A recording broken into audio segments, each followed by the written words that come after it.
The rain had not stopped for 3 days.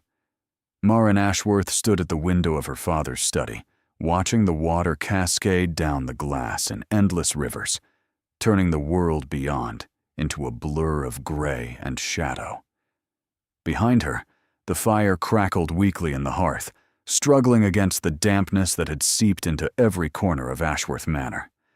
At 20 years old, Marin had grown accustomed to the slow decay of her childhood home, the peeling wallpaper in the east wing, the roof that leaked in 7 different places, the servants who had quietly departed one by one over the past 3 years, until only old Mrs. Brennan and the groundskeeper remained.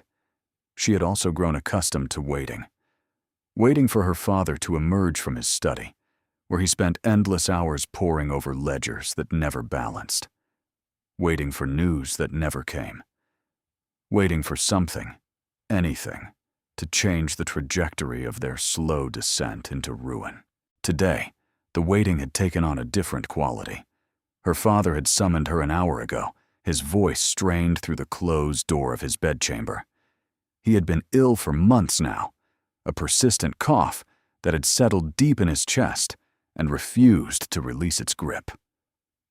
The physician came less frequently these days, perhaps because he knew there was little more he could do, or perhaps because he knew the Ashworths could no longer afford his services. Marin turned from the window as the study door creaked open. Her father entered slowly, leaning heavily on his walking stick. Lord Aldrich Ashworth had once been a commanding presence, tall and broad-shouldered, with the kind of authority that came from generations of nobility. Now he seemed diminished, hollowed out from within, his clothes hanging loose on a frame that had wasted steadily over the winter. "Sit down, Marin." His voice was gentle, but carried an undercurrent of something she could not identify. Resignation, perhaps, or dread. She took the chair across from his desk, folding her hands in her lap with the practiced composure she had perfected over years of pretending everything was fine. "I've received a letter," her father said, lowering himself into his own chair with visible effort. "From the Duke of Thornwood." Marin stiffened. The Duke of Thornwood. Even the name sent whispers rippling through drawing rooms across England. Magnus Vane had inherited his title 8 years ago, under circumstances that remained shrouded in mystery and speculation. A fire at the family's country estate, his father and younger sister dead. The young Duke himself reportedly disfigured beyond recognition. Since then, he had retreated entirely from society. No balls, no parliamentary sessions, no public appearances of any kind. He managed his vast estates through intermediaries and solicitors, a ghost who controlled an empire from the shadows of his crumbling abbey in the northern moors. Some said he had gone mad with grief. Others whispered darker things, that the fire had not been an accident, that the Duke himself had been responsible, that he hid away not from shame, but from guilt. "What does he want?" Marin asked, keeping her voice steady despite the cold dread pooling in her stomach. Her father did not meet her eyes. "He wants you." The words hung in the air between them, incomprehensible. "I don't understand." "He has offered to settle all our debts." Her father's hands trembled as he smoothed the letter flat on his desk. "Every creditor, every outstanding obligation. He will restore the estate, provide for Piers's education, and ensure our family name survives." In exchange for what? Now her father looked at her, and Marin saw tears glistening in his eyes, something she had never witnessed in all her 20 years. "In exchange for your hand in marriage." The fire popped in the silence that followed. Rain continued its relentless assault on the windows. Somewhere in the house, a door creaked in the draft. "That's impossible," Marin heard herself say. "I've never even met him. I've never been to Thornwood. I've never—" "I know," her father's voice cracked. "I know, my darling. I told his solicitor as much. I told him you were too young, that you deserved a proper courtship, a husband who would cherish you, not some recluse hiding in the moors. And what did he say? Her father was quiet for a long moment. When he spoke again, his voice was barely above a whisper. He said the Duke's offer expires at midnight tomorrow. If we refuse, the creditors will move forward with their claims. We will lose everything, Marin. The house, the land, your brother's future. Everything our family has built over 6 generations. Marin stared at her father, waiting for him to tell her this was some terrible jest, some nightmare from which she would soon wake. He said nothing. "You cannot ask this of me," she whispered. "I'm not asking." Tears spilled down her father's weathered cheeks. "I would never ask this of you. I would rather lose everything than sacrifice my daughter to a man I've never met, a man society calls a monster." "Then why are you telling me?" Her father reached across the desk and took her hands in his. His skin was papery, fragile, burning with fever. "Because the choice must be yours, Marin. I will not command you. I will not manipulate you. If you refuse, we will face whatever comes together as a family. But you deserve to know the truth of our situation, and you deserve to make your own decision." Marin looked down at their joined hands. Her father's fingers, once so strong, now felt like bird bones wrapped in parchment. She thought of Piers, just 16, brilliant and eager, with dreams of attending Oxford that would never materialize without funds. She thought of Mrs. Brennan, who had been with the family since before Marin was born and had nowhere else to go. She thought of her mother's grave in the churchyard, the headstone already beginning to weather because they could not afford its maintenance. And she thought of herself, standing at windows, waiting for something to change. "How long?" she asked. "Do I have to decide?" Her father's grip tightened on her hands. "The carriage arrives at dawn." Marin did not sleep that night.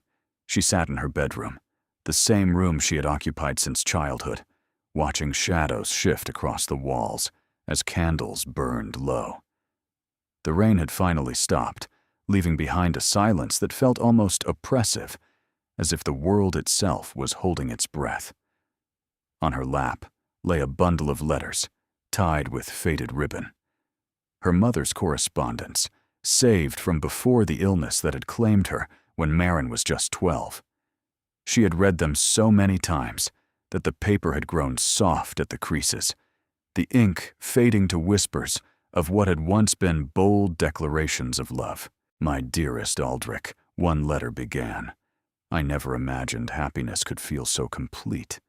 You have given me everything I never knew I needed." Her parents had married for love, a rare thing among their class, but her father had defied his family's wishes to wed a woman of modest means and no significant connections. He had chosen her mother not for what she could bring to the family name, but for who she was, and her mother had chosen him back. What would it mean, Marin wondered, to enter a marriage with no choice at all? To bind herself to a stranger, a man she had never seen, whose face was reportedly so ruined that he hid it from the world? To spend her life in some remote abbey in the northern wilderness, far from everything and everyone she had ever known? A soft knock at the door interrupted her thoughts. "Come in."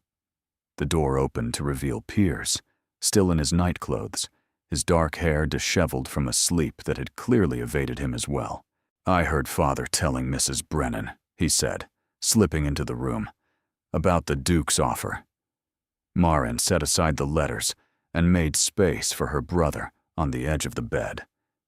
At 16, Piers was already taller than her, gangly and awkward in the way of boys who had not yet grown into their limbs. But his eyes, so like their mother's, held an intelligence and sensitivity far beyond his years. "You shouldn't eavesdrop," she said without conviction, "and you shouldn't have to sacrifice yourself for us." Piers sat down heavily, his hands clasped between his knees. "I won't let you do it, Marin. I'll find work. I'll apprentice somewhere. I don't need Oxford. I don't need any of it. Don't be foolish. I'm not being foolish. I'm being practical. He looked at her with fierce determination. You've already given up so much. Your season, your prospects. You've spent the last 3 years managing this household while Father retreated further into his ledgers. You deserve a life of your own, not imprisonment in some gothic horror story. Maren reached out to smooth his hair, a gesture of comfort she had performed countless times since their mother's death. What if it's not imprisonment, she asked. What if it's simply a different kind of life? With a man who refuses to show his face, who hasn't spoken to another human being in nearly a decade. Maren, they say he's mad. They say the fire did something to him, broke something inside that can never be repaired. People say many things. That doesn't make them true. Piers stared at her. You're actually considering it. Was she? Maren examined her own heart, searching for the terror she knew she should feel. It was there, certainly. A cold knot of fear lodged somewhere beneath her ribs. But alongside it was something else entirely. Curiosity. What kind of man proposed marriage to a woman he had never met? What kind of desperation or calculation or madness drove such an offer? And why her specifically? The Ashworths were nobody. Their name carried no particular prestige. Their connections were negligible, and their daughter possessed no extraordinary beauty or accomplishment that might attract a duke's attention. Why Maren? If I refuse, she said slowly, Father will be dead within the year. Not from his illness, but from the shame of losing everything our family has built. And you, Piers, you'll spend your life struggling against a poverty you did nothing to deserve. Mrs. Brennan will be turned out to the workhouse. Mother's grave will be sold along with everything else. None of that is your responsibility. Isn't it? Maren met her brother's eyes steadily. We are family. Your burdens are my burdens. Your future is my future. If I can secure that future with a single decision, how can I possibly choose otherwise? Because you matter too. Piers's voice cracked with emotion. Your happiness matters. Your life matters. You're not just a chess piece to be sacrificed for strategic advantage. Maren smiled sadly. Perhaps not. But I am a daughter and a sister, and sometimes love requires sacrifice. They sat together in silence as the first pale light of dawn began to creep across the horizon. Somewhere in the distance, Maren heard the sound of carriage wheels on gravel. It was time. She rose and moved to her wardrobe, where her best dress hung, a modest gown of deep blue that had been her mother's. It was outdated by several years, but it was well made and dignified, the kind of dress a woman might wear when meeting her fate. Will you help me with the buttons? She asked Piers. He stood frozen by the bed, his face pale. Maren, please. The carriage is here. I've made my decision. But, Piers. She turned to face him, and something in her expression must have conveyed the finality of her choice, because his protests died unspoken. I need you to be strong, for Father, for yourself. I need you to take the opportunities this sacrifice provides and build something magnificent with them. Can you do that for me? Her brother crossed the room in 2 strides and pulled her into a fierce embrace. She felt his tears against her hair, felt his shoulders shaking with suppressed sobs. I will make you proud, he whispered. I swear it. Whatever you endure, whatever you suffer, I will make it worthwhile. I know you will. The carriage that waited in the drive was unlike anything Maren had ever seen. Black lacquered wood, polished to a mirror shine despite the mud of country roads. 4 matched horses, midnight dark, stamping impatiently in the morning chill. A driver in livery that bore no crest, no identifying marks whatsoever. Anonymous, secretive, like the man who had sent it. Her father stood on the front steps, supported by Mrs. Brennan, too weak to accompany her to the carriage, but too proud to watch his daughter leave without farewell. "I am sorry," he said as she reached him, his voice breaking on every word. "I am so sorry, my darling girl. This should never have fallen to you. This burden was mine to bear, and I have failed you in the most profound way a father can fail." Maren kissed his cheek, tasting the salt of his tears. "You gave me 20 years of love and safety," she said. "That is no failure. That is a gift I will carry with me always." The carriage door opened, held by a footman who kept his eyes carefully averted. Maren turned to look at Ashworth Manor one final time, the crumbling facade, the overgrown gardens, the window of her bedroom where she had spent so many hours dreaming of a different future. Then she climbed into the carriage and did not look back. The journey north took 3 days. Maren saw no one except servants who brought her meals at coaching inns, and the silent driver who spoke not a single word throughout the entire passage. She was given comfortable accommodations each night, far finer than anything she had experienced in years, but she barely noticed the luxury. Her mind was occupied with questions she could not answer. On the evening of the 3rd day, as the sun began its descent toward the horizon, the carriage crested a hill, and Maren got her first glimpse of Thornwood Abbey. It rose from the moors like something from a fever dream. Ancient stone walls, black with age, surrounded a sprawling structure that seemed to have grown organically from the earth itself. Towers pierced the darkening sky at irregular intervals. Windows glowed with flickering candlelight, dozens of them. Yet the effect was somehow more ominous than welcoming.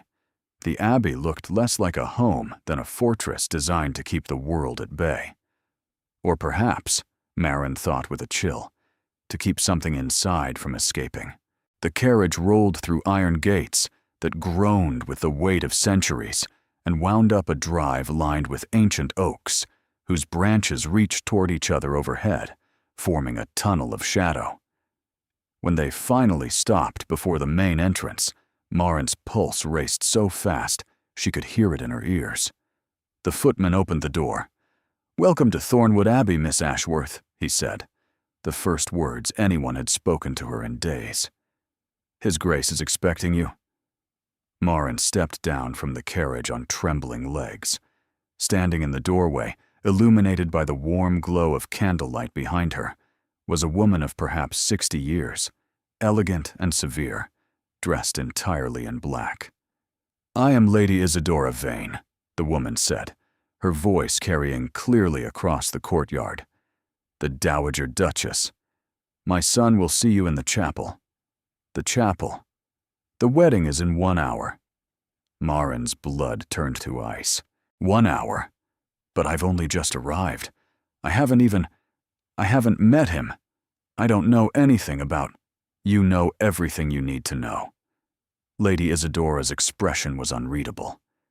"You agreed to marry my son. The terms were clear. Unless you wish to return to your carriage and face the consequences of refusal."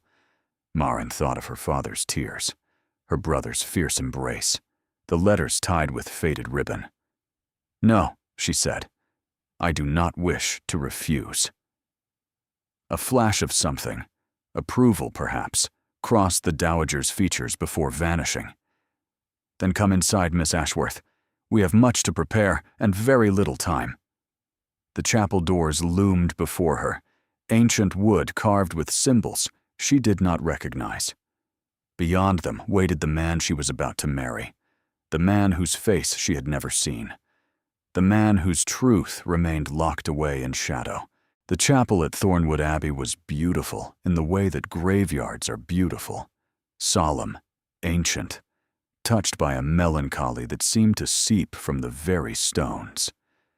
Candlelight flickered from hundreds of tapers arranged along the walls and altar, casting dancing shadows across carved effigies of long-dead Vanes.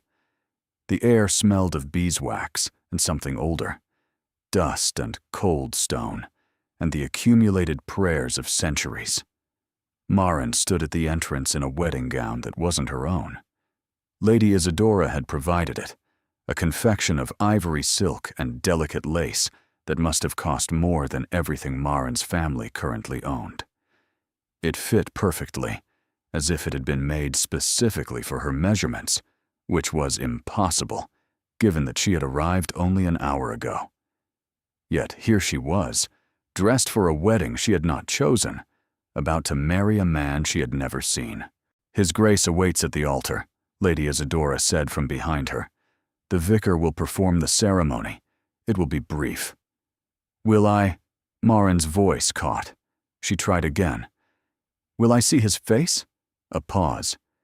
"You will see what my son chooses to reveal." Maren processed this non-answer as the chapel doors swung open before her. The center aisle stretched ahead, impossibly long, lined with empty pews that somehow made the space feel more desolate than any crowd could have. At the far end, two figures waited before the altar. One was clearly the vicar, an elderly man in traditional vestments, his expression carefully neutral. The other was tall and broad-shouldered, dressed in black formal attire that seemed to absorb the candlelight rather than reflect it. He stood with his back to her, facing the altar, and did not turn as her footsteps echoed through the empty chapel. Maren walked toward her future one measured step at a time. She catalogued what she could observe from behind. Dark hair, slightly too long, curling at the collar, strong shoulders that spoke of physical capability despite his reported years of isolation. Hands clasped behind his back, steady and still. No trembling, no apparent nervousness. Either he had made peace with this arrangement long ago, or he simply did not care enough to feel anything about it. She reached the altar and took her position beside him, still unable to see his face.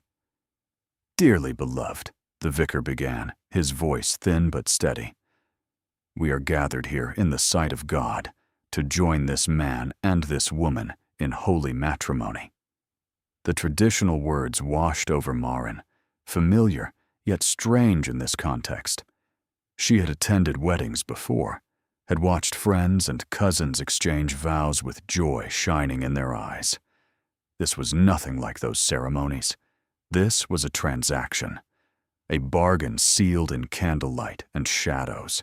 "Do you, Magnus Edmund Vane, Duke of Thornwood, take this woman to be your lawfully wedded wife?" "I do." His voice was deep and resonant, with a slight roughness that might have been disuse or something else entirely. He still did not turn to face her. "And do you, Maren Elizabeth Ashworth, take this man to be your lawfully wedded husband?" Maren's throat constricted. This was the moment, the final threshold. Once she spoke, there would be no returning to the life she had known. She thought of her father's trembling hands, her brother's tears, the letters tied with faded ribbon, testaments to a love match she would never have. "I do. Then by the power vested in me, I pronounce you husband and wife." The vicar paused. "You may face your bride, Your Grace." For a long moment, nothing happened. Then Magnus Vane, Duke of Thornwood, turned to look at his wife for the first time.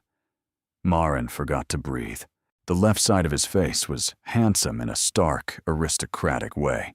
Strong jaw, high cheekbone, intelligent eye the color of storm clouds. It was the face of a man who might have been devastating in a ballroom, the kind of face that would have drawn sighs from debutantes and narrowed eyes from their mothers. The right side was a landscape of ruin. Scar tissue rippled across his cheek and brow, puckered and white, pulling the corner of his eye downward and twisting his mouth into a permanent suggestion of grimace. The damage extended down his neck, disappearing beneath his collar, suggesting destruction that continued far beyond what was visible. He watched her with his one good eye, waiting for the reaction that surely came to everyone who saw him. The flinch, the gasp, the quickly suppressed horror. Marin studied his face with the same careful attention she had applied to every other challenge in her life. Then she dipped into a curtsy, as a new wife should before her husband. "Your Grace." Surprise registered in his expression, quickly controlled. "My lady wife," he returned, his voice carrying that same rough quality. "Welcome to Thornwood." The wedding feast that followed was a strange affair. Marin had expected something modest, given the circumstances of the union, but Lady Isadora had apparently prepared for this marriage in extensive detail. The dining hall blazed with candlelight, and the long table groaned under the weight of more food than Marin had seen in years. Yet only 3 place settings had been arranged. Lady Isadora sat at one end of the table. Marin was guided to a seat at the middle, and Magnus took his position across from her, his damaged profile angled toward the shadows, as if by long habit. They ate in near silence. Servants moved soundlessly, refilling glasses and removing plates, their eyes carefully averted from their master's face. The Abbey must seem quite isolated after society life, Lady Isadora observed, breaking the quiet. "I have not participated in society life for several years," Marin replied carefully. "Our circumstances did not permit it." "Ah, yes, your family's financial difficulties." The dowager's tone was neutral, neither sympathetic nor judgmental. "My son was quite thorough in his research." Marin's eyes moved to Magnus, who continued eating without acknowledging the conversation. Research. So he had investigated her before making his offer. She was not sure whether this made her feel better or worse. "I hope His Grace found the information satisfactory," she said. "He found you satisfactory," Lady Isadora replied, "which is rather more significant. Magnus does not make decisions lightly." "Mother." It was the first word Magnus had spoken since the ceremony. His voice carried a warning note. "I merely wish to reassure your bride that she was not selected at random from a catalogue of desperate young women." "That is enough." Lady Isadora inclined her head with a small smile that suggested she had accomplished exactly what she intended. The remainder of the meal passed in uncomfortable silence. When the final course had been cleared, Lady Isadora rose from her chair. "I shall retire and leave you to become acquainted," she announced. "Marin, your chambers have been prepared in the East Wing. The servants will show you the way when you are ready." Her gaze moved to her son. "Magnus, remember your manners." With that cryptic instruction, she swept from the room, leaving Marin alone with her husband for the first time. The silence stretched between them. Magnus continued to sit in shadow, the ruined side of his face turned away from her, as if proximity to light might cause further damage. "You did not flinch," he said finally. "Should I have?" "Everyone does." His tone was matter-of-fact rather than self-pitying. "The servants, the solicitors, even my mother at first, though she would deny it now." "I am not everyone." He turned slightly, and for a moment she could see both halves of his face at once, the handsome and the ruined, light and shadow given human form. "No," he agreed slowly. "You are not." Another silence fell. Marin found herself oddly comfortable with it, or perhaps simply too exhausted for awkwardness. "You must have questions," Magnus said. "I have many questions, Your Grace." "Ask them." She considered where to begin. Why me? Seemed too vulnerable. "What do you want from this marriage? Too confrontational for a wedding night. Do you expect an heir? Too intimate when they had barely exchanged 100 words. Why do you hide away here?" she asked instead. "The scars are startling at first sight, but they are not monstrous. You could participate in society if you chose." Magnus's jaw tightened almost imperceptibly. "The scars on my face are the least of what the fire took from me," he said. "What I hide from society is not my appearance, Lady Marin. It is my nature." "Your nature?" He rose from the table abruptly, and for the first time Marin noticed that he moved with a slight unevenness, favoring his left leg almost imperceptibly. "It is late. You have traveled far. I will escort you to your chambers and give you the privacy you deserve on what must be an overwhelming evening." Marin rose as well, uncertain whether to press or retreat. "You spoke of questions. You invited me to ask them. And you may ask anything you wish, tomorrow and every day. After." He moved toward the door, his stride careful and controlled. "But first, there is something you must see. Something I must show you before we proceed any further in this marriage." Her pulse quickened. "What is it?" Magnus paused at the doorway, his profile a study in contrasts, light and dark, whole and broken. "The truth, my lady," he said. "The truth about what you have married. The truth about what happened in this abbey 8 years ago." He extended his hand toward her. "Come. Let me show you who I really am." Magnus led her through corridors that seemed to twist and turn without logic, deeper into the ancient heart of Thornwood Abbey. Candles flickered in iron sconces, casting shadows that danced like living things across walls hung with portraits of Vanes long dead. Marin followed in silence, her wedding gown whispering against the cold floor, her heart beating a rhythm of anticipation and dread. They climbed a narrow spiral staircase, passed through a heavy oak door, and emerged into a circular room at the top of one of the abbey's many towers. Unlike the formal spaces below, this chamber was clearly personal. Books lined every available surface, papers covered a massive desk, and the walls— Marin stopped moving. The walls were covered with sketches, hundreds of them, charcoal drawings of a young girl at various ages, from infancy to perhaps 10 or 11 years old. The same delicate features repeated over and over, the same laughing eyes, the same cascade of dark curls. "My sister," Magnus said, following her gaze. "Honoria. She was 12 when she died. These drawings, I made them. After." He moved to the window, his back to her, silhouetted against the moonlit moors beyond. So I would not forget her face. So something of her would remain besides ash and memory. Marin studied the nearest sketch. The girl seemed to leap from the page, vibrant and alive, captured mid-laugh at some private joke. "She was beautiful," Marin murmured. "She was everything." Magnus's voice roughened. "Kind and clever and so full of joy that it spilled over onto everyone around her. Our birth mother died bringing Honoria into the world, and our father never forgave her for that. He was cold to her, cruel sometimes. So I became her protector, her champion. I swore I would always keep her safe." He turned from the window, and in the moonlight, his scars seemed deeper, more pronounced. "I failed." "The fire," Marin whispered. "The fire." He moved to a cabinet against the wall and withdrew a crystal decanter, poured 2 glasses of amber liquid, handed one to her without asking if she wanted it. "Do you know what they say about that night?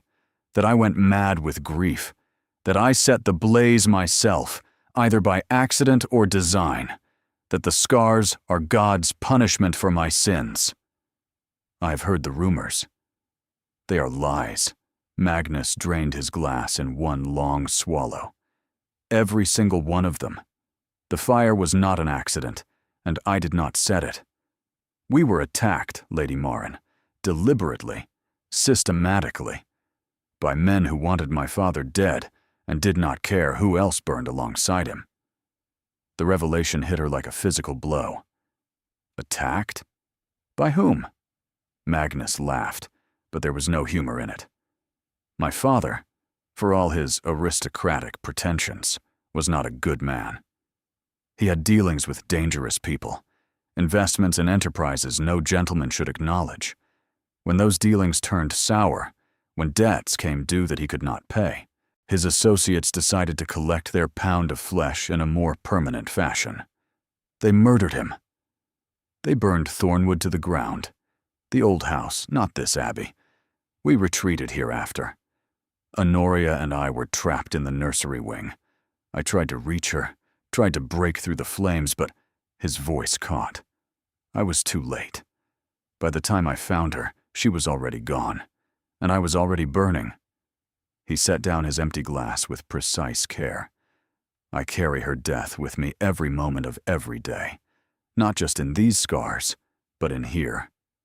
He pressed a fist against his chest. The men who killed her were never brought to justice. They disappeared back into whatever shadows spawned them, and I have spent the last 8 years trying to find them. Marin's mind raced, trying to reconcile this new information with everything she thought she knew. Why are you telling me this? Why does any of this matter to our arrangement? Magnus turned to face her fully. In the moonlight, with both halves of his face visible, he looked like something from a myth, a fallen angel, perhaps, or a god of vengeance. Because you deserve to know who you have married, and because, he paused, seeming to wrestle with something. Because our arrangement is not what you believe it to be. What do you mean? Your father's financial difficulties, his failed investments. Do you know where that money went? Marin frowned. Bad speculation, he always said. Poor decisions in volatile markets. Lies. Kind lies. Meant to protect you. But lies, nonetheless.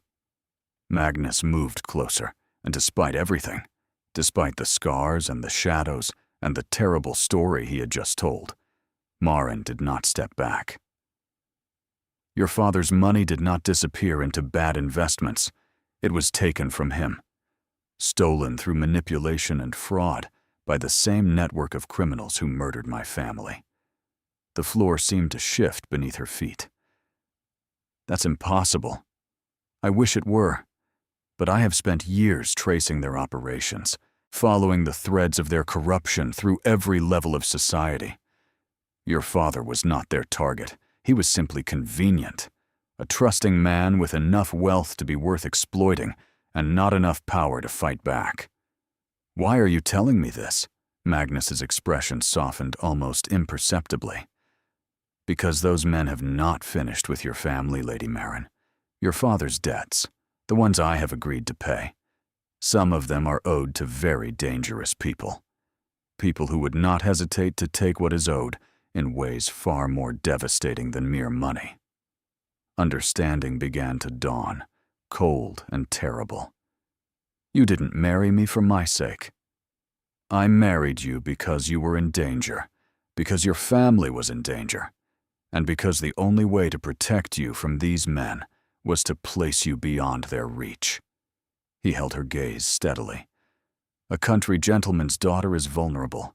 A Duchess of Thornwood is not. Marin's legs felt weak. She reached for the back of a nearby chair, steadying herself. You married me to protect me from people I didn't even know existed. Yes. People who killed your family. Yes.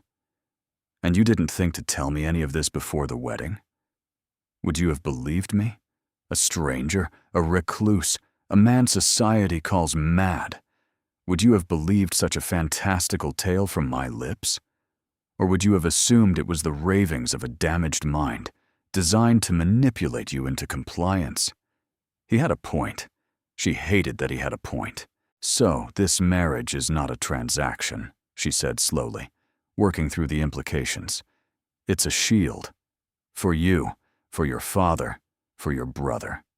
Magnus moved to his desk and retrieved a sheaf of papers. These are the documents related to your family's debts. Some are legitimate, owed to reputable creditors who will be satisfied with payment. But these, he separated out a smaller stack. These are the dangerous ones, held by men who have already destroyed one family I loved. I will not allow them to destroy another. Marin stared at the papers as if they were vipers coiled on his desk. You said these men disappeared? that you've been searching for them for 8 years. If they're so difficult to find, how do you know they're connected to my father? Because I recognize the methods, the shell companies, the cascading debts designed to entrap rather than collect. And because, he hesitated, because one of them made a mistake 6 months ago, left a trail I was finally able to follow. That trail led directly to your father's accounts. 6 months ago. Maren did the calculation. That's when you sent the marriage offer. I needed a way to protect your family without alerting them to the danger. I needed to bring you somewhere safe, somewhere they would not dare to strike. And I needed. He stopped. What? What did you need? Magnus looked at her with an expression she could not interpret, something raw and uncertain beneath the controlled facade. I needed to stop being alone in this fight, he said. I have been hunting these men for 8 years, with nothing but ghosts for company. I thought perhaps... He shook his head. It doesn't matter what I thought. What matters is that you understand your situation. You are married to a man with powerful enemies, a man who has dedicated his existence to vengeance. That is the truth of what you have bound yourself to, Lady Maren. And I am sorry I could not warn you before you spoke your vows. Maren stood in the tower room surrounded by drawings of a dead girl and revelations that had upended everything she believed about her life. She should be furious. She should feel manipulated, deceived, trapped in a web of secrets and danger she had never consented to enter. Instead, she felt something unexpected. She felt seen. For the first time in years, someone had looked at her situation and actually tried to help. Not with empty platitudes or sympathetic sighs, but with action. Reckless, unorthodox, arguably insane action. But action nonetheless. These men, she said finally, the ones who killed your sister, the ones who ruined my father. Do you know how to find them? Magnus blinked, clearly expecting a different response. I have leads, possibilities, nothing certain. Then we will make it certain. Maren straightened her spine and met his gaze directly. You married me to protect my family. Very well. But I did not agree to be merely a duchess-shaped shield, hiding behind your title while you fight my battles for me. If these men are a threat to the people I love, then I will help you find them. I will help you stop them, however I can. A new light kindled in Magnus's expression. Surprise, certainly, but beneath that, something warmer. Something almost like hope. You would do that? After everything I've just told you? You saved my family, Maren said simply. Perhaps not in the way I expected, but you saved them nonetheless. The least I can do is help you save your own. She glanced at the drawings of Honoria covering the walls. She deserves justice, and apparently, so does my father. For a long moment, Magnus simply stared at her, as if seeing her clearly for the first time. You are not what I expected, he said finally. So I've been told. Maren lifted her chin. Now, you mentioned these dangerous debts. Show me everything you have. If we're going to hunt these men together, I need to understand exactly what we're facing. And in a tower room filled with memories and moonlight, the Duke of Thornwood began to share his secrets with his unexpected wife. Maren woke the next morning in an enormous bed she did not remember entering. Sunlight streamed through tall windows, illuminating a bedroom decorated in shades of deep green and gold. The furnishings were elegant, but old, the kind of antiques that spoke of generations of wealth rather than recent acquisition. And on the pillow beside her head lay a single folded note. I did not wish to wake you. Breakfast will be served at 9. We will speak more then. The handwriting was precise and masculine, the letters formed with the kind of careful control that suggested the writer did not allow himself carelessness in any domain. Marin sat up slowly, taking stock of her situation. She was still wearing her wedding gown, though someone, presumably the silent maid who had appeared at some point in the night, had removed her shoes and loosened her stays.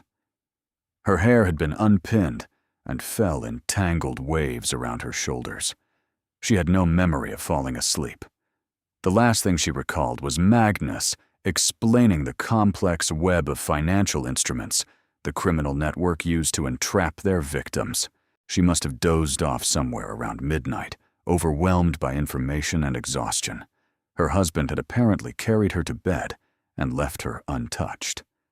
Marin was not sure whether to feel relieved or oddly disappointed. A knock at the door announced the arrival of the maid, a slight young woman with copper hair and freckles who introduced herself as Nell. "His Grace instructed me to attend to you, my lady. I've drawn a bath, and there are fresh clothes in the wardrobe. The Dowager Duchess had several gowns made in anticipation of your arrival." In anticipation. Marin rose from the bed, her muscles protesting the movement. "How long has this marriage been planned, exactly?" Nell's expression remained carefully neutral. "I wouldn't know, my lady. I only know what I'm told." Which was precisely nothing, Marin suspected. She allowed herself to be led to an adjoining bathing chamber, where a copper tub steamed invitingly. As she soaked in water scented with lavender and rosemary, Marin reviewed everything she had learned the previous night. Her father's ruin was not his fault.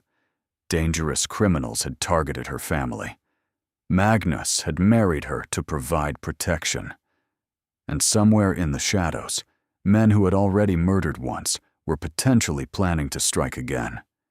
It should have been terrifying. In many ways, it was. But it was also clarifying. For years, Marin had felt helpless, watching her family's slow decline without understanding its cause or seeing any way to stop it. Now she had information. She had resources. And most unexpectedly, she had an ally. An ally with a tragic past and a burning need for vengeance that matched her own growing desire for justice. Strange bedfellows indeed. Breakfast was served in a sunny morning room that felt entirely different from the shadowed grandeur of the previous night. Lady Isadora was already seated when Marin arrived, sipping tea with an expression of serene composure. "Good morning, my dear. I trust you slept well?" "Surprisingly, yes." Marin took her seat and accepted a cup of tea from a waiting footman. "Though I confess I don't remember much after midnight." "Magnus mentioned you had a long conversation." Lady Isadora's eyes were sharp over the rim of her teacup. "He also mentioned that you took the news of your situation with remarkable equanimity." "I was raised to be practical, Your Grace." "Practical." The Dowager's lips curved slightly. Yes, that was one of the qualities he specifically sought, along with intelligence, resilience, and a complete lack of social connections that might complicate matters. Before Marin could respond to this rather blunt assessment, Magnus himself appeared in the doorway. In daylight, without the drama of candlelight and moonlit towers, he looked different, still intimidating in his height and breadth, but somehow more human, more approachable. He wore a simple dark coat and breeches rather than formal attire, and his dark hair was slightly damp, as if he too had recently bathed. "Lady Marin." He inclined his head formally. "I hope you are recovered from last night's revelations." "Recovered enough to have many more questions, Your Grace." "Magnus." He took the seat across from her, accepting coffee from the footman. "If we are to work together, formality will become tedious. You may call me Magnus." "Then you must call me Marin." His gaze held hers for a moment longer than necessary. "Marin, then." Lady Isadora observed this exchange with obvious interest, but said nothing. "I would like to see the Abbey today," Marin said. "If I am to live here, I should understand the layout. and I would like to learn more about your investigation. The documents you showed me last night were extensive, but I need context to make sense of them." Magnus nodded slowly. "I have business with my steward this morning, but I can show you the grounds this afternoon. As for the investigation," he paused, "are you certain you want to involve yourself? The men we are dealing with are not merely criminals. They are monsters who would not hesitate to harm a woman if they perceived her as a threat." "I am already involved," Marin pointed out. "They targeted my family. They put us in danger without our knowledge or consent. I refuse to remain ignorant of threats to the people I love, simply because acknowledging those threats might be uncomfortable." Lady Isadora made a small sound that might have been approval. Magnus studied Marin for a long moment, his expression difficult to read. Then he nodded once. "Very well. This afternoon, I will show you everything." The tour of Thornwood Abbey took most of the afternoon. Magnus proved to be a knowledgeable guide, explaining the history of each wing and tower, pointing out architectural features that dated back to the original medieval construction. The abbey was vast, far larger than Marin had realized, a labyrinth of corridors, chambers, and hidden passages accumulated over centuries. Lady Isadora had married Magnus's father when Magnus was 14 years old, 2 years after his birth mother had died, bringing Honoria into the world. She was the only mother Magnus had ever truly known, and her devotion to him was fierce, despite, or perhaps because of, the tragedy that had shaped their family. "The monks who built this place valued their secrets," Magnus explained, as they walked through a gallery lined with faded tapestries. "They constructed hidden rooms, concealed staircases, and escape routes in case of attack. When my family acquired the property 300 years ago, they added to the complexity rather than simplifying it. How do you not get lost? I grew up here." A shadow crossed his face. "Honoria and I used to play hide-and-seek for hours. She always found the best hiding spots. I never—" He stopped walking abruptly, his jaw tightening. Marin waited, giving him space to collect himself. "Forgive me," he said finally. "I am not accustomed to speaking of her, or of anything, really. 8 years of isolation has eroded my conversational abilities." "You don't need to apologize for grief." He looked at her with that expression again, surprise at her responses, as if she consistently defied his expectations. "Most people would offer platitudes," he said. "Tell me that time heals all wounds, that she is in a better place, that I should find peace. Do those platitudes help? Never. Then I won't offer them." Marin resumed walking, and after a moment, Magnus fell into step beside her. "My mother died when I was 12. People said all sorts of things meant to comfort me. None of it touched the grief. Only time and distraction provided any relief, and even that was temporary." "How did you survive it?" The question was unexpectedly personal and unexpectedly genuine. "By becoming useful," Marin answered honestly. "By taking care of my father and brother. By focusing on practical matters that needed attention. Grief is a luxury that requires idle time to flourish. I simply never allowed myself the idleness." Magnus was quiet for several paces. Then, "You understand, then, why I have dedicated myself to finding the men who killed Honoria. It is not merely vengeance. It is purpose. A reason to continue existing when existence itself felt unbearable. I understand completely." They had reached a set of double doors at the end of a long corridor. Magnus produced a key from his pocket and fitted it into the lock. "My study," he said. "The center of my investigation. I promised you context. This is where you will find it." The room beyond was chaos organized. Every surface was covered with documents, maps, correspondence, strings connected pins on a massive board covering one wall, linking names and locations in a web of conspiracy. Books lay open to specific passages. Ledgers filled with cramped handwriting documented financial transactions spanning years. Maren stepped inside slowly, overwhelmed by the sheer volume of information. You've been working on this alone for 8 years. I had no one to trust. Magnus moved to the central board and gestured to a cluster of names near the top. These are the principals, the men I believe ordered the attack on my family. Below them are lieutenants, facilitators, the middlemen who handle actual operations. And below that, he traced the strings downward. The victims, families like yours who were targeted, exploited, destroyed. Maren found her father's name near the bottom of the board, connected by red string to several other nodes. How many families? At least 30 that I've confirmed, probably more. And no one has stopped them? No one knows they exist. That is their genius. Magnus's voice hardened. They operate through legitimate businesses, respectable investments, and proper legal channels. The victims believe they've simply made poor decisions or suffered bad luck. No one connects the pattern because the pattern is designed to be invisible. But you see it because I know what to look for. Because they made the mistake of killing my family directly rather than destroying us through financial manipulation. That act of violence left traces that pure fraud would not have. He turned to face her.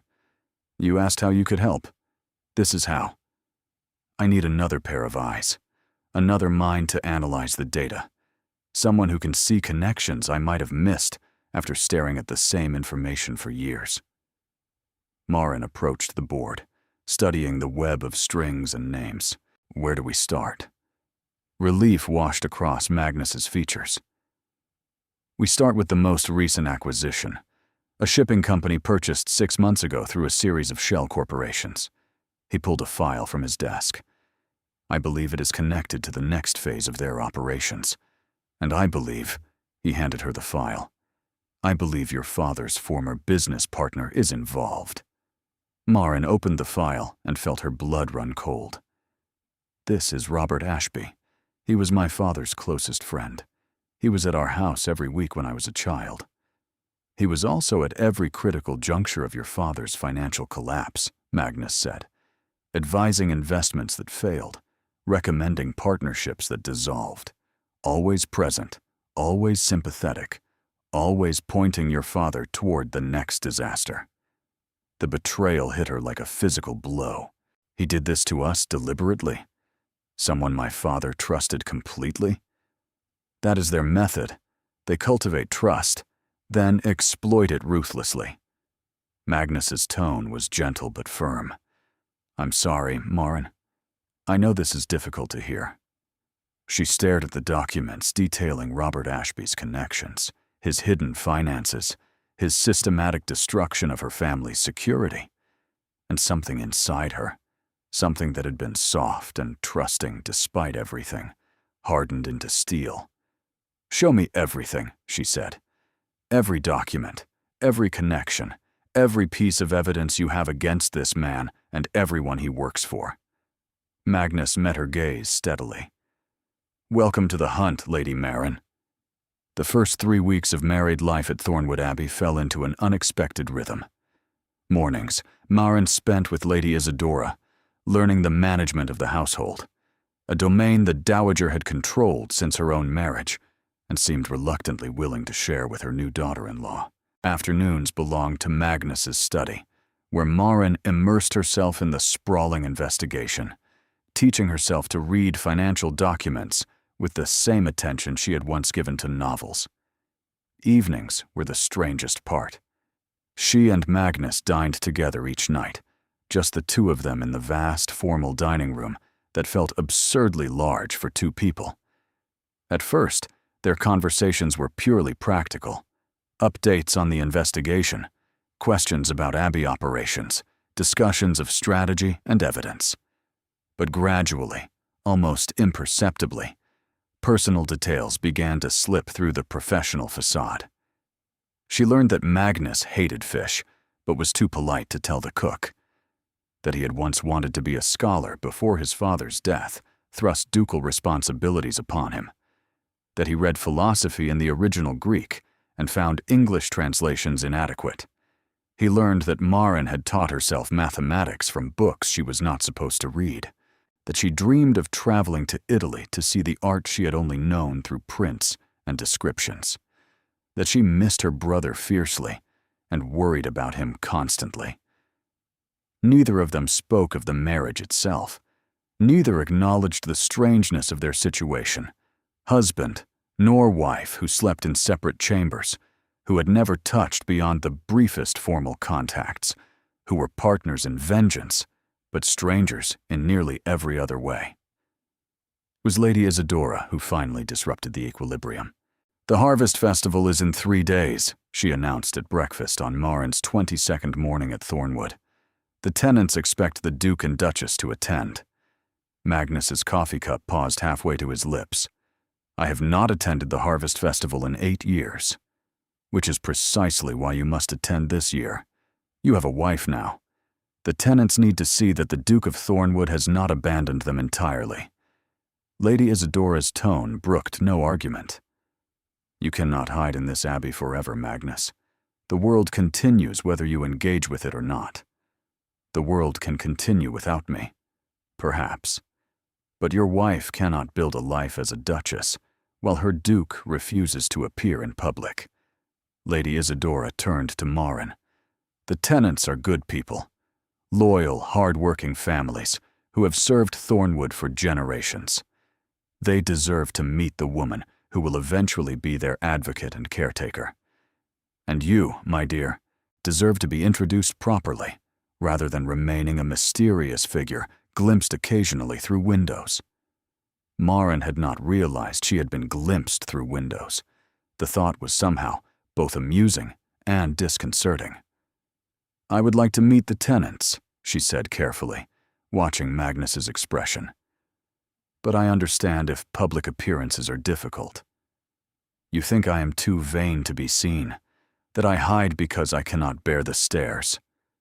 I think nothing of the sort.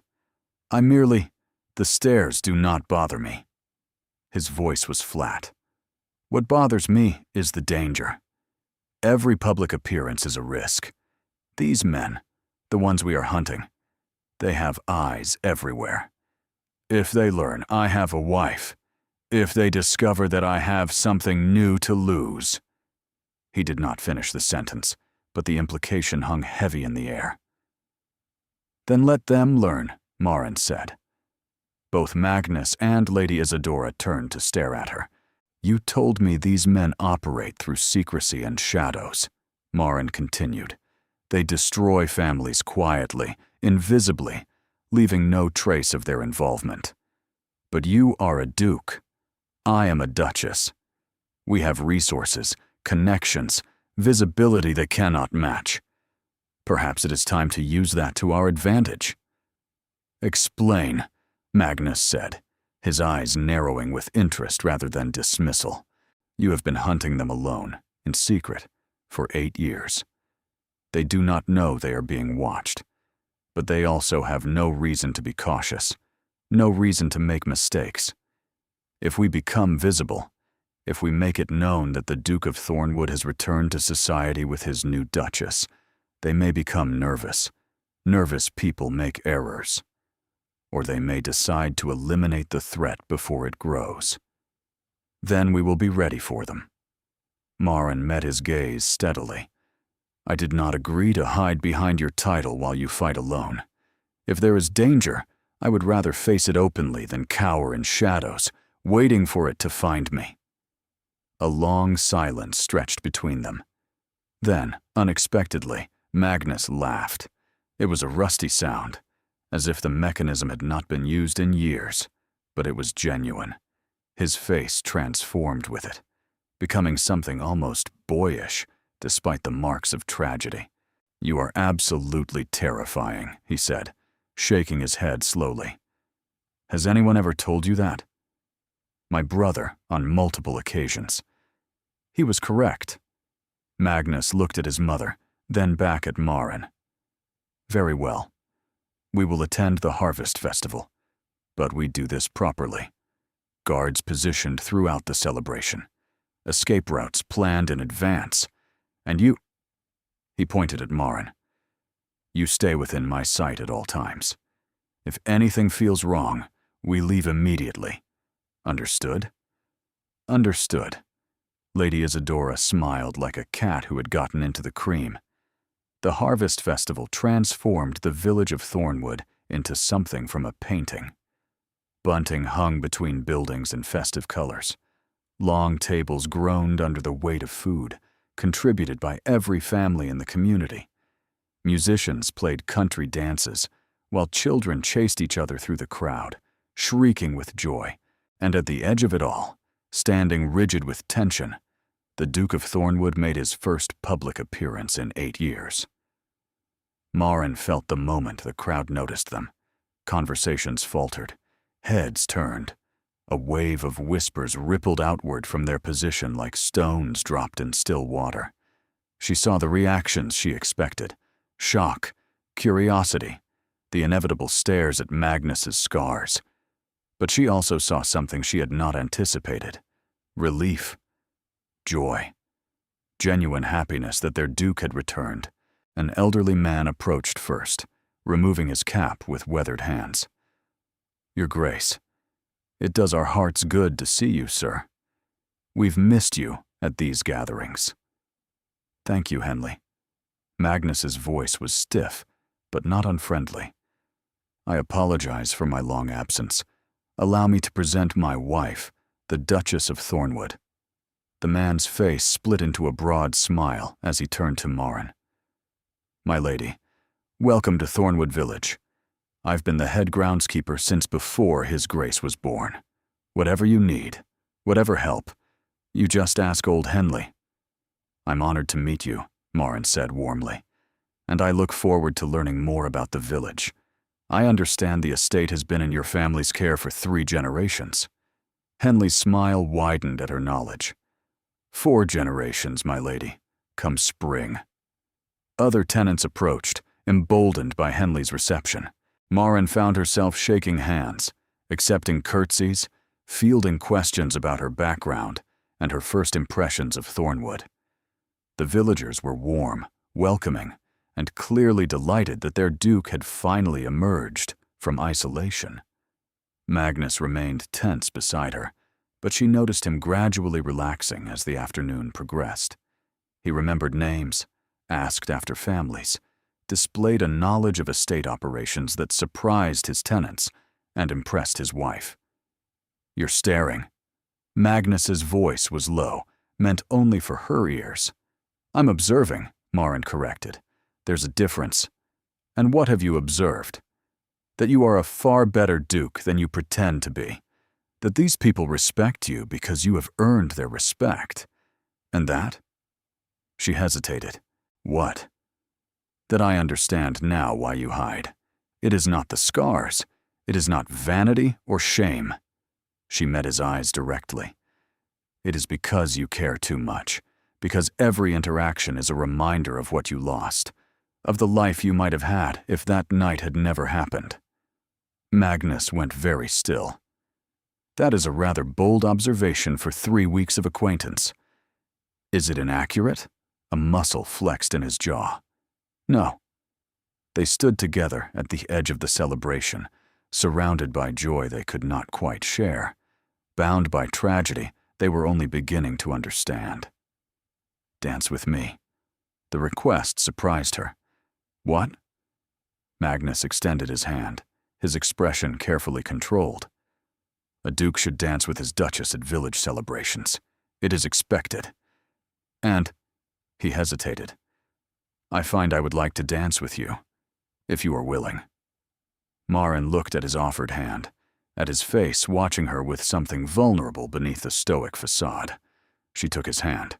The musicians shifted to a slower tune as the Duke and Duchess took the floor. Marin felt the weight of every eye in the village upon them, but somehow it did not matter. What mattered was Magnus's hand at her waist, steady and warm.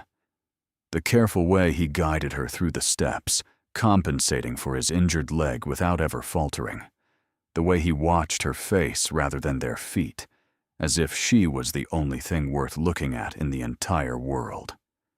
"You are a better dancer than you admitted," she said.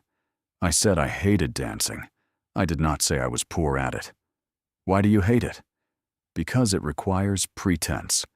Smiling when you feel nothing, touching strangers, and pretending to enjoy it." His grip tightened almost imperceptibly on her waist. "Though I find this particular dance tolerable." "High praise indeed. Do not let it go to your head." But he was almost smiling, and Maren felt an answering warmth bloom in her chest. The dance ended too soon. They stepped apart, maintaining appropriate distance, but something had changed between them. Something indefinable but unmistakable. The crowd applauded politely, and the musicians struck up a livelier tune, and the moment dissolved into the general celebration. But Maren felt it still. The ghost of his hand at her waist, the weight of his gaze, the strange and terrifying realization that she no longer wanted this marriage to remain merely practical. She wanted more. As evening approached and they prepared to return to the abbey, Magnus paused at the edge of the village. "There is something I should tell you," he said, "before we go back." "What is it?" He reached into his pocket and withdrew a folded paper. "This arrived this morning. I did not want to mention it before the festival, but you should know." Maren took the paper and unfolded it with trembling hands. The message was brief, written in an unfamiliar hand. "We know what you're looking for. We know you have a wife now. A young wife from a family that already owes us so much. Take care of her, Your Grace. She is so very fragile. And accidents happen so easily in those old abbeys." The paper fell from her nerveless fingers. Magnus caught it before it hit the ground. "They know," Maren whispered. "They know about me." "Yes," his voice was grim. "The hunt has officially begun. And we are no longer the only ones hunting." The 3 weeks following the Harvest Festival passed in a haze of heightened vigilance and unexpected intimacy. Magnus doubled the guards around Thornwood Abbey. He installed new locks on every external door. He hired investigators in London to trace the origin of the threatening note, though Maren suspected he already knew who had sent it. But alongside the fear, something else grew between them. It started with small things. Magnus appearing at breakfast with a book he thought she might enjoy. Maren bringing tea to his study when he forgot to eat, the way their hands brushed when passing documents, lingering a moment longer than necessary before pulling apart. They no longer maintained the careful distance of strangers. When they worked together in his study, they sat close enough that Maren could smell his soap, something masculine and clean with hints of cedar. When they walked the grounds, always with guards now, always alert for danger, their shoulders touched, their steps synchronized without conscious effort. And at night, Maren lay awake in her enormous bed, acutely aware that Magnus lay awake in his own chambers just down the corridor. "You're distracted today." Lady Isadora's voice cut through Maren's reverie. They were in the morning room, reviewing household accounts, but Maren's attention had wandered somewhere far from ledgers and inventories. "Forgive me, I did not sleep well." "No, I imagine you didn't." The dowager's eyes were knowing.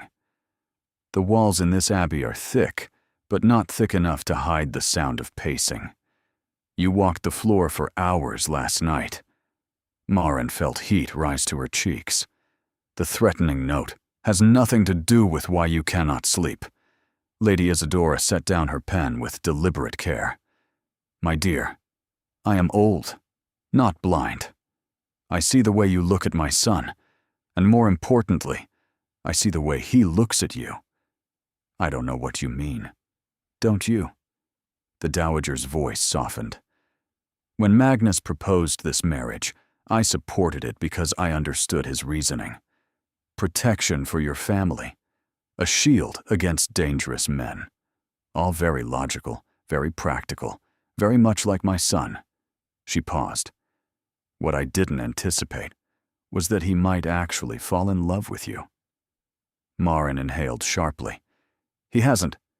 We haven't. No. You have maintained admirable propriety.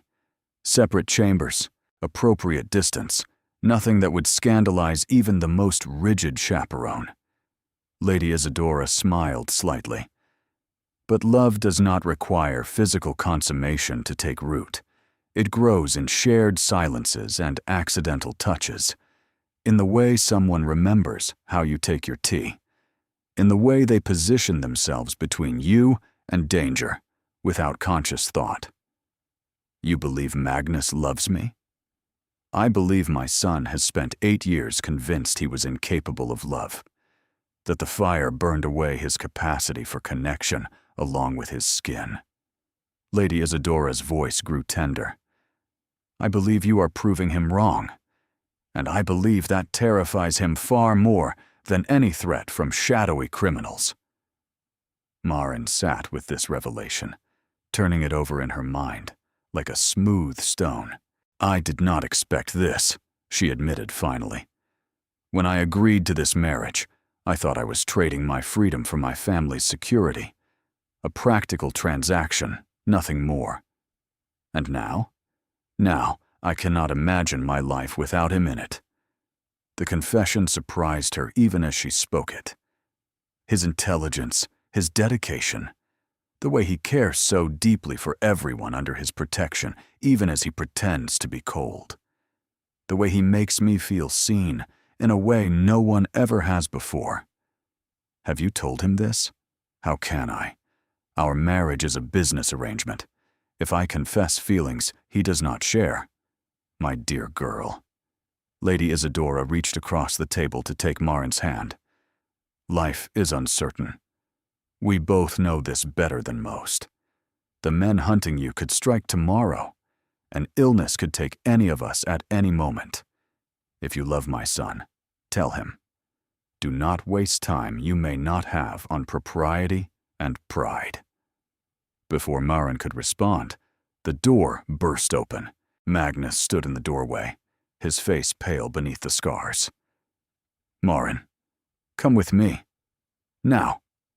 She rose immediately, alarm flooding through her. What's happened? They've found Robert Ashby. The man who had betrayed her father lay unconscious in the village physician's office, his face battered almost beyond recognition. Thornwood villagers discovered him on the North Road this morning, Magnus explained, as they stood over the body. He'd been beaten severely and left for dead. There was a note pinned to his coat. He handed her a blood-stained paper. A gift for the Duke and his curious wife. We clean up our own messes. Stop digging, or you will be next. Marin stared at the broken man who had once bounced her on his knee, who had called her father his dearest friend, while systematically destroying everything her family possessed. She should feel satisfaction. Justice, even. Instead, she felt only cold dread. They're eliminating witnesses, she said. Anyone who might connect them to my father's ruin. Yes, Magnus's voice was grim. Ashby was a loose end. They've decided to tie it off. Which means they're accelerating their timeline. Something has changed. Magnus looked at her with respect. Very astute. I believe our appearance at the Harvest Festival rattled them more than anticipated. They expected me to remain hidden, controllable. Instead, I emerged with a duchess, who is clearly more than a decorative addition. What do we do? What we have always planned to do. Magnus's jaw tightened. We hunt them before they hunt us. Ashby may be unconscious, but he is not dead. When he wakes, if he wakes, he will have information. Names. Locations. Proof. They beat him nearly to death, and he survived. They'll try again. Not if we protect him first. Magnus turned to the physician. Move him to the Abbey. He will be treated there, under guard, until he is well enough to speak. Your Grace, the man's injuries are severe. Moving him could what? Kill him? Magnus's voice was harsh. If he stays here, unprotected, they will return to finish what they started. At least at the Abbey, he has a chance. The physician nodded reluctantly. I will prepare him for transport. As they left the office, Maren caught Magnus's arm.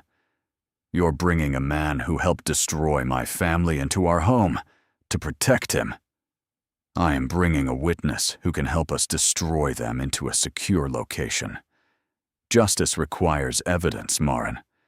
Ashby has that evidence in his head, assuming his head survives long enough to share it.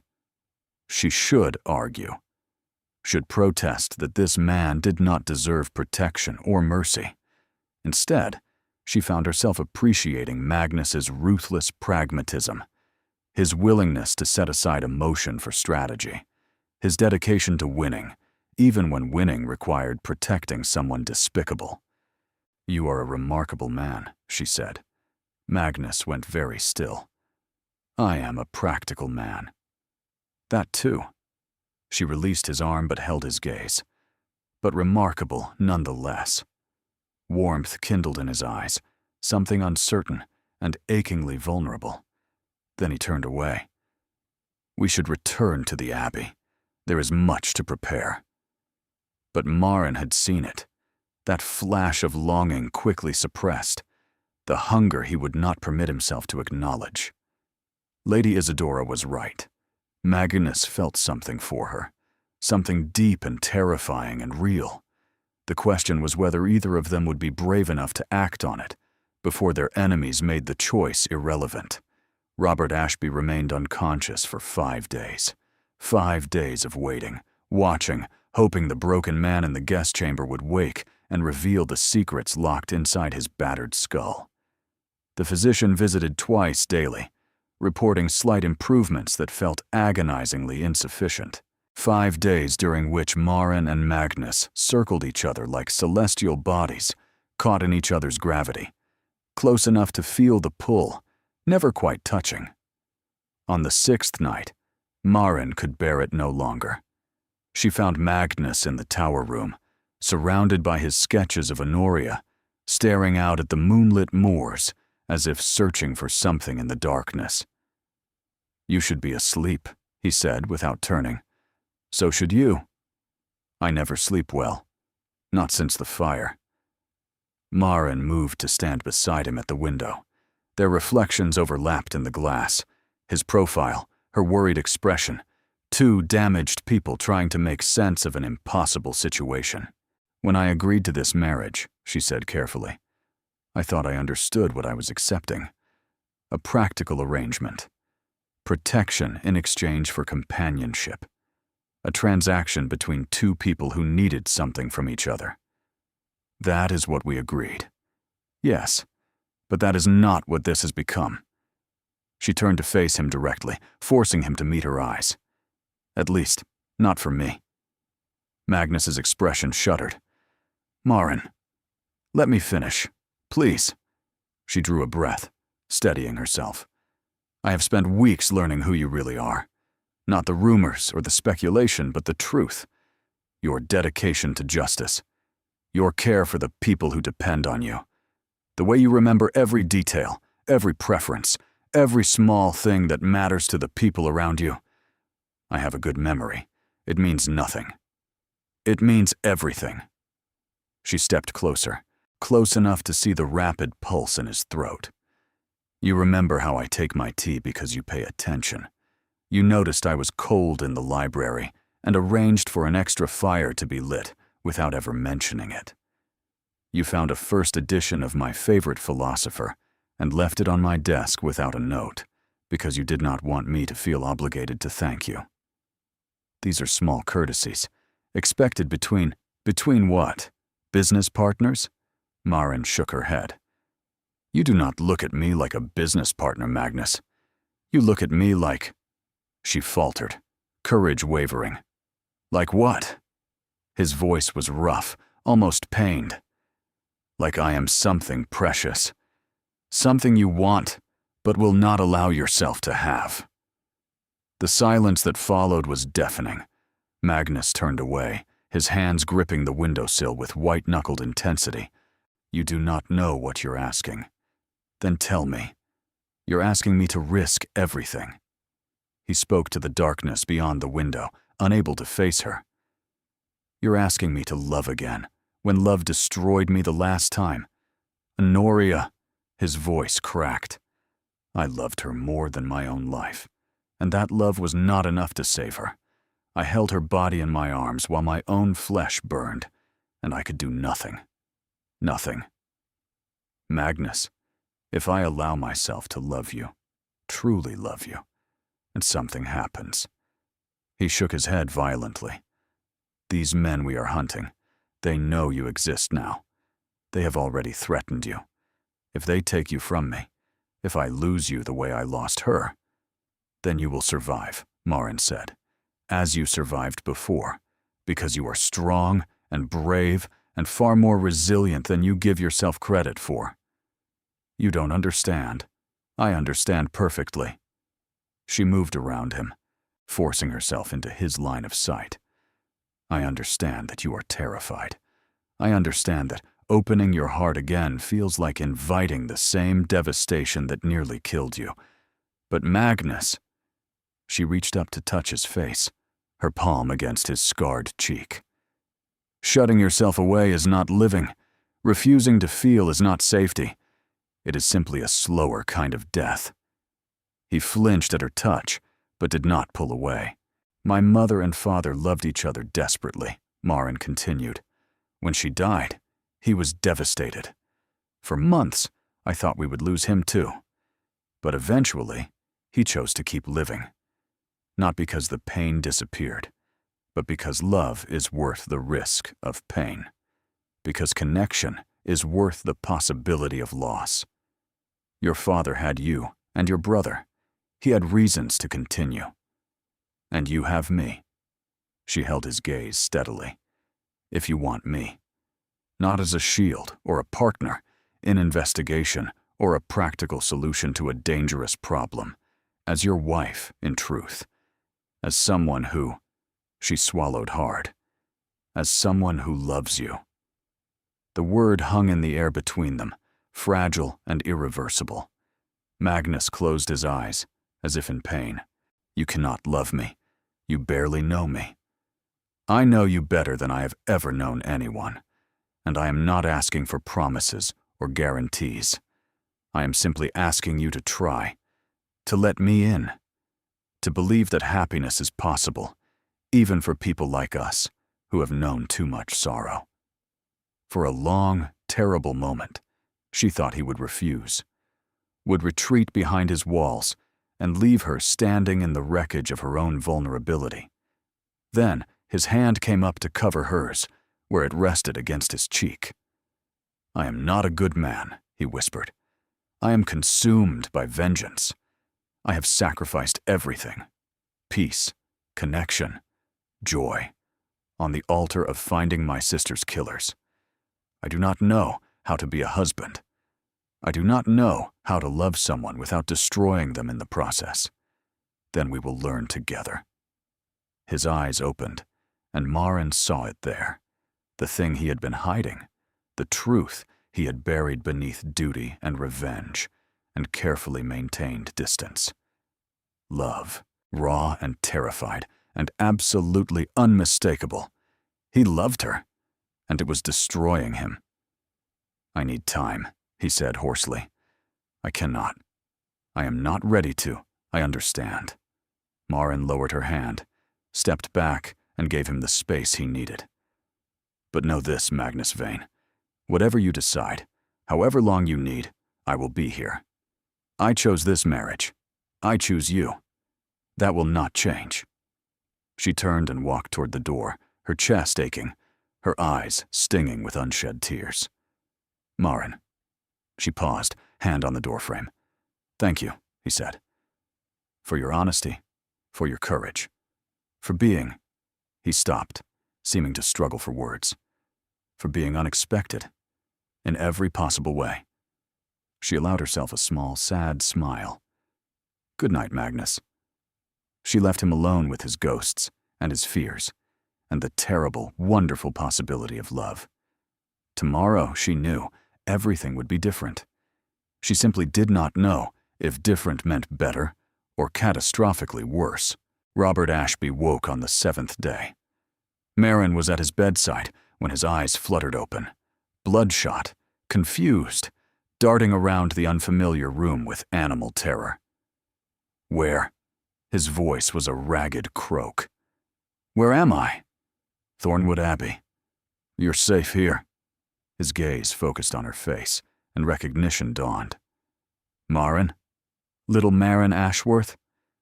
Lady Marin Vane now, Duchess of Thornwood.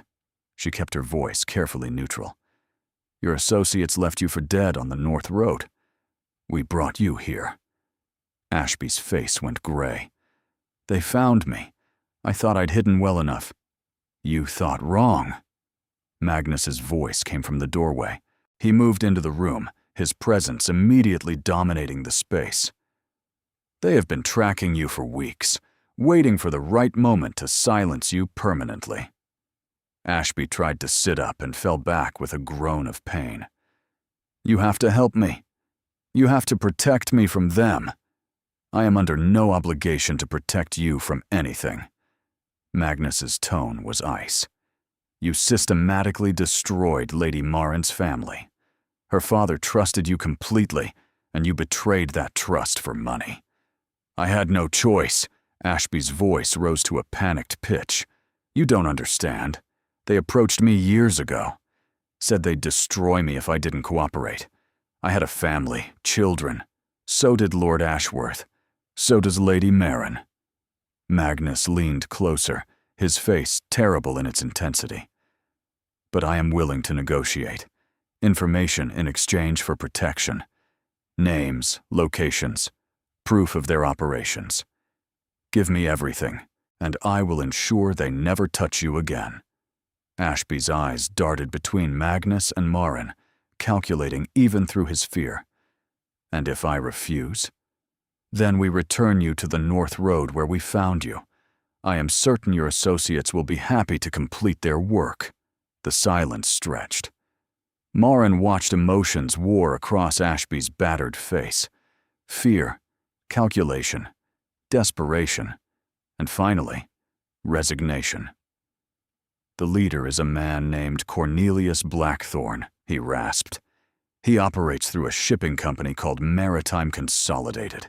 Everything, the money laundering, the debt schemes, the elimination of witnesses, it all flows through that company. Magnus went very still. Blackthorne. I've heard that name. You would have. He was one of your father's investors, one of the men who... Ashby stopped, fear suddenly overwhelming his features. Who what? Who arranged the fire? Blackthorne ordered it. Your father had discovered something, some proof of their operations, and Blackthorne decided elimination was cleaner than negotiation. The temperature in the room seemed to drop 10 degrees.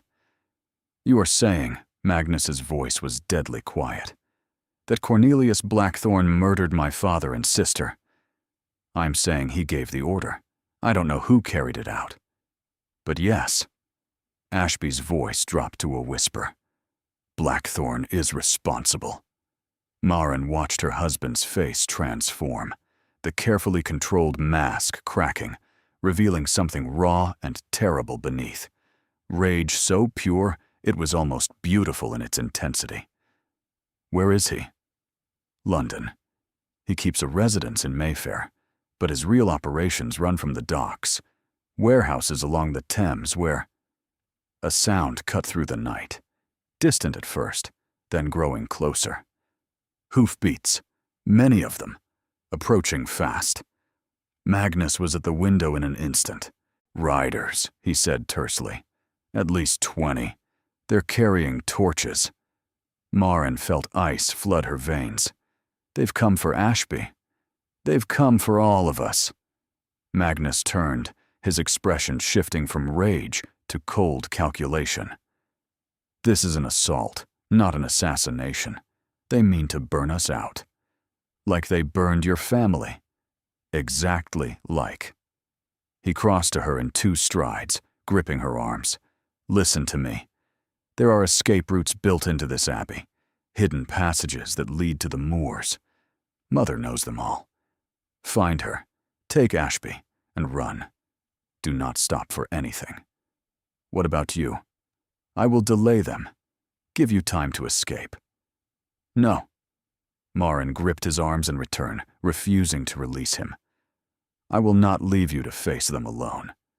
Marin, I said no. Her voice was steel. We fight together or we flee together. Those are the only options I will accept. For a heartbeat, Magnus simply stared at her. Then he kissed her. It was not gentle. It was desperate and fierce, and tasted of fear and love, and all the things they had not said to each other. His hands tangled in her hair, pulling her close, and she responded with equal intensity, pouring everything she felt into that single point of contact.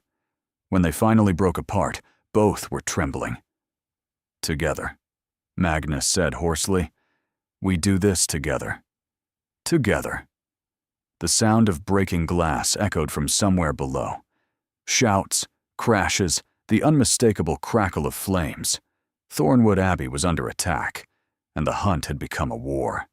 The Abbey's hidden passages were as labyrinthine as Magnus had promised. Marin ran through darkness, one hand gripping Lady Isadora's arm, the other clutching a candle that threatened to gut her with every twist and turn. Behind them, 2 guards half-carried the weakened Ashby, whose injuries made speed impossible. Magnus had gone to rally the household guard, to organize resistance, to buy them precious minutes.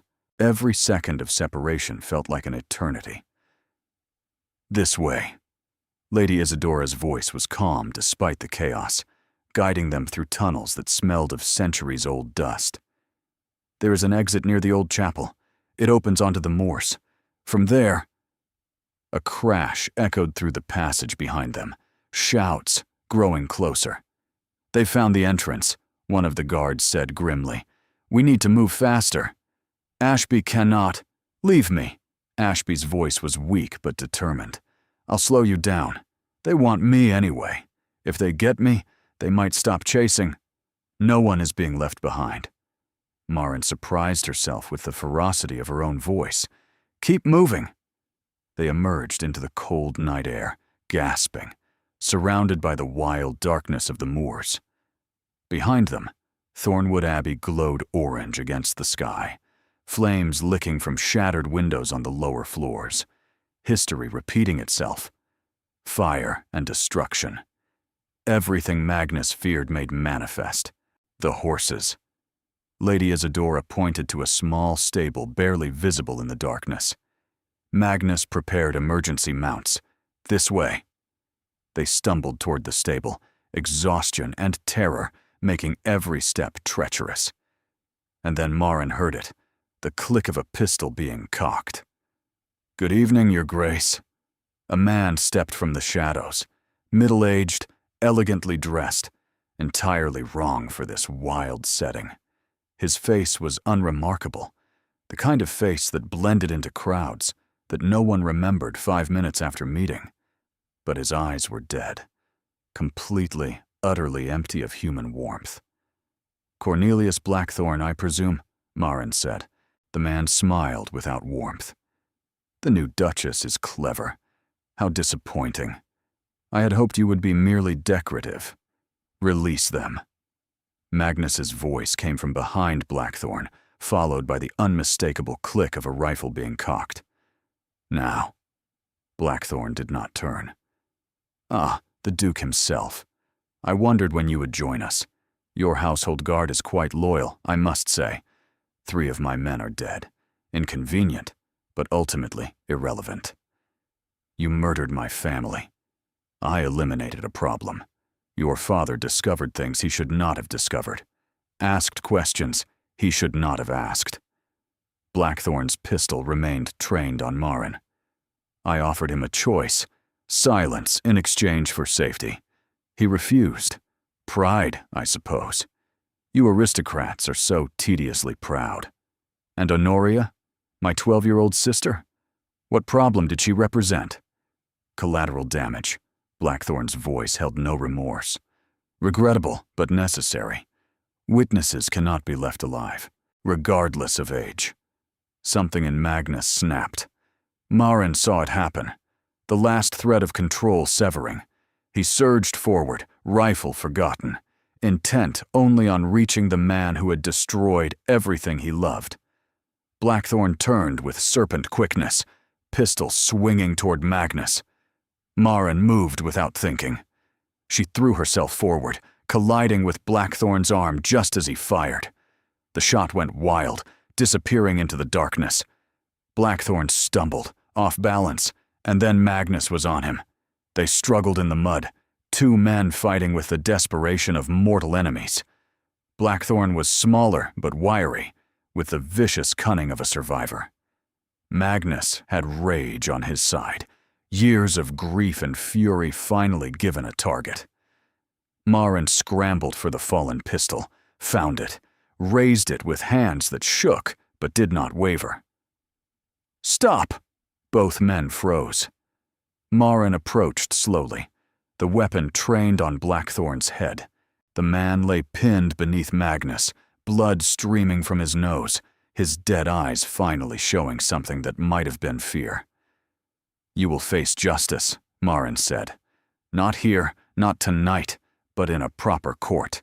You will answer for every family you destroyed, every life you took, every innocent you sacrificed on the altar of your greed." "You think the courts will touch me?" Blackthorn laughed, blood bubbling on his lips. "I own judges. I own politicians. I own—" "You own nothing anymore." Magnus's voice was raw. "Your organization is exposed. Ashby has told us everything. By morning, every investor, every associate, every corrupt official who ever took your money will be scrambling to distance themselves from the name Blackthorn." For the first time, genuine fear crossed those dead eyes. "You cannot prove." "I have 8 years of evidence. Documents, correspondence, financial records tracing every scheme back to your doorstep." Magnus leaned closer. "Did you think I was hiding in my abbey feeling sorry for myself? I have been building a case so comprehensive that no amount of bribery or influence will save you. You are finished, Blackthorn. Everything you built will burn, just as you burned my family, and you will live long enough to watch it all turn to ash." Blackthorn's associates were rounded up before dawn. The village constable, reinforced by guards from 3 neighboring estates, took them into custody. The fires at the abbey were contained, the damage significant, but not catastrophic. And Cornelius Blackthorn was transported to London under heavy guard, where he would face charges that spanned decades. Marin stood in the scorched entrance hall of Thornwood Abbey, watching the sunrise paint the moors in shades of gold and rose. Magnus found her there, exhausted, soot-stained, and more beautiful than anything she had ever seen. "It's over," he said. "After 8 years, it's finally over. How do you feel?" He considered the question seriously. "Empty.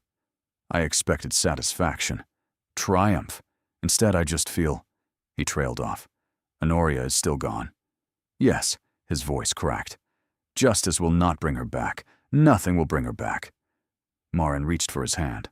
"No, but perhaps now she can rest. Perhaps now you both can."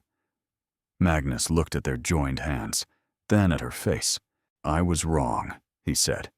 "When you told me you loved me, when you asked me to try, I was so afraid of losing you that I could not see what I was losing by pushing you away." "Magnus, I love you."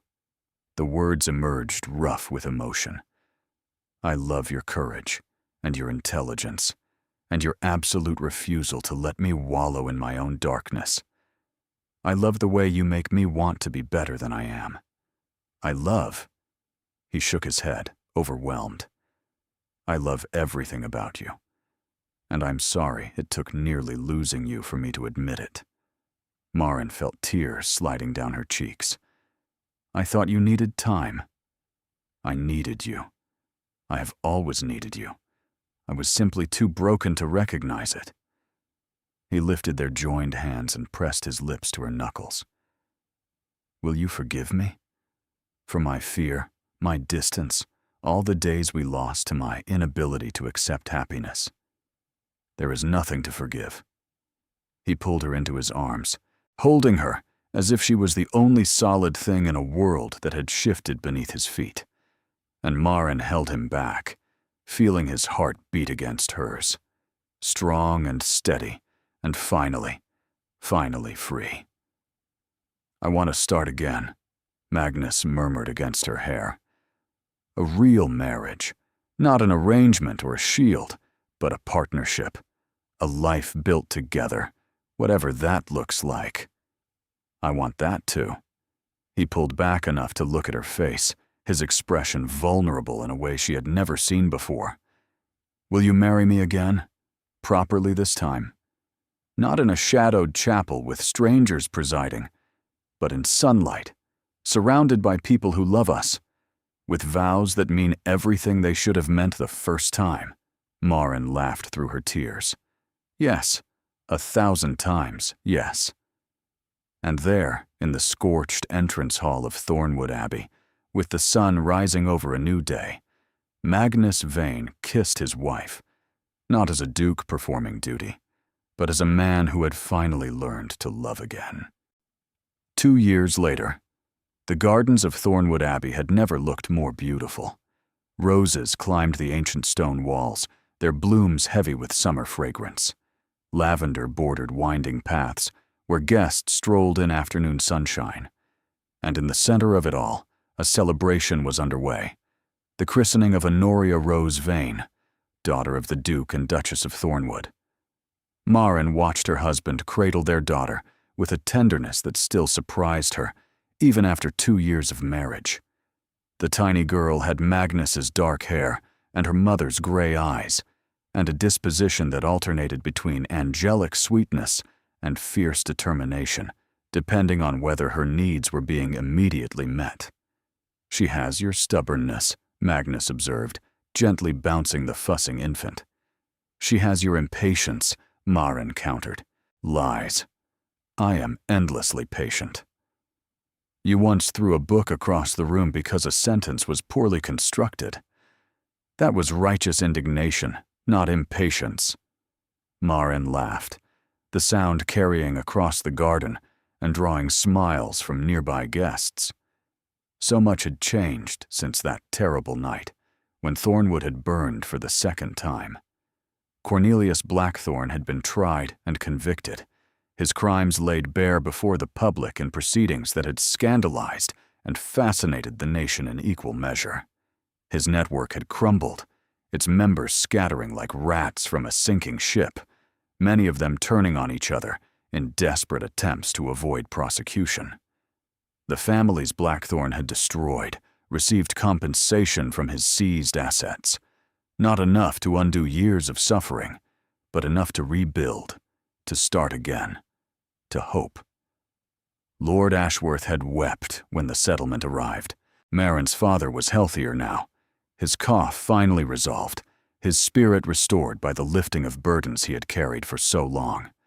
Piers had graduated from Oxford with honors and was pursuing a career in law, determined to help others who found themselves trapped by corruption and greed. And Robert Ashby, whose testimony had proven crucial in convicting Blackthorne, had disappeared into quiet obscurity. Maren had not forgiven him for his betrayal.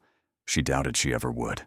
But she had accepted that his choices had been made under duress, that he too had been a victim, however complicit. Justice, she had learned, was rarely clean or satisfying. It was messy and incomplete and required compromises that sat uneasily in the heart. But it was better than the alternative, better than letting monsters roam free. "The vicar is ready," Lady Isadora announced, approaching with her characteristic grace. The dowager, had embraced grandmotherhood with unexpected enthusiasm, her sharp edges softening around the miracle of new life. "Shall we proceed?" The christening was simple and beautiful, held in the same chapel where Maren and Magnus had spoken their first vows, and then again, 6 months later, the vows they actually meant. Honoria Rose accepted her blessing with dignified silence, then immediately began howling for her next meal. Just like her father, Lady Isadora observed dryly, always demanding attention. As the celebration continued into evening, Maren found a quiet moment alone with Magnus on the terrace overlooking the moors, the same view where he had first shown her his scars, where they had begun the long journey toward trust and love. "Happy?" she asked, leaning into his side. "Terrified," he admitted.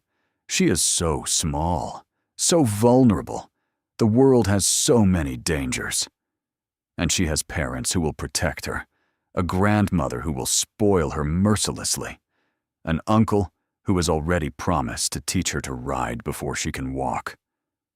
Maren looked up at her husband's face, still marked by tragedy, but so much lighter than the man she had met 2 years ago. "She will be loved, Magnus. That is the best protection anyone can offer." He pressed a kiss to her hair. "When did you become so wise?" "I married well." "Flatterer?" "Truth-teller."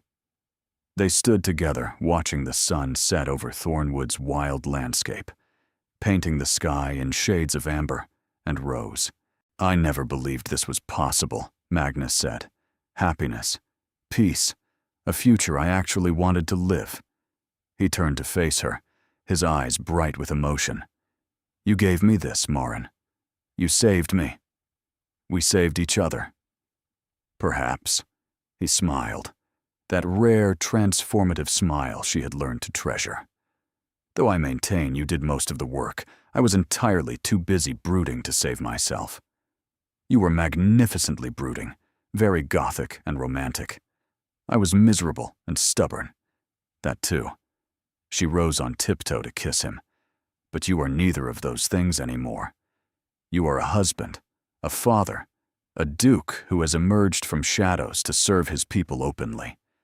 You are healed, Magnus, not unchanged, never unchanged, but healed." He deepened the kiss, pulling her close, and Maren felt the familiar warmth of belonging settle into her bones.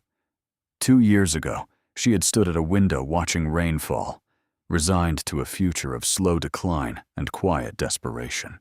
Now she stood in sunlight, surrounded by love, holding a future brighter than anything she had dared to imagine.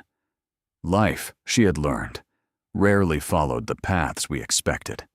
It twisted and turned, threw obstacles and opportunities in equal measure, demanded courage when we felt only fear. But sometimes, it also offered gifts beyond measure. Love found in unexpected places, family forged through shared struggle, joy that emerged from the ashes of grief. "I love you," she said against his lips. "I love you too."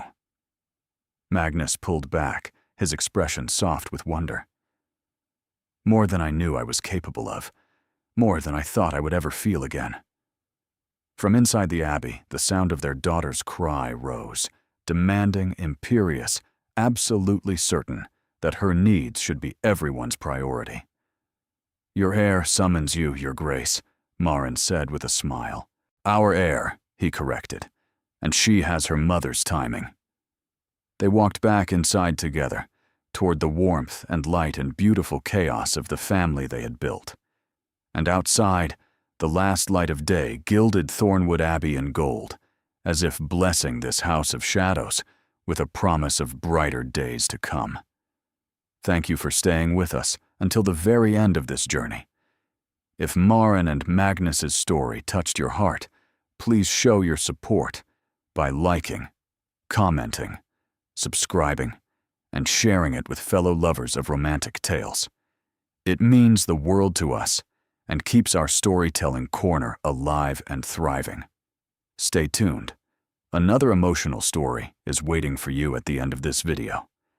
Click, listen, and let your heart be swept away once more. From the bottom of our hearts, thank you for being here.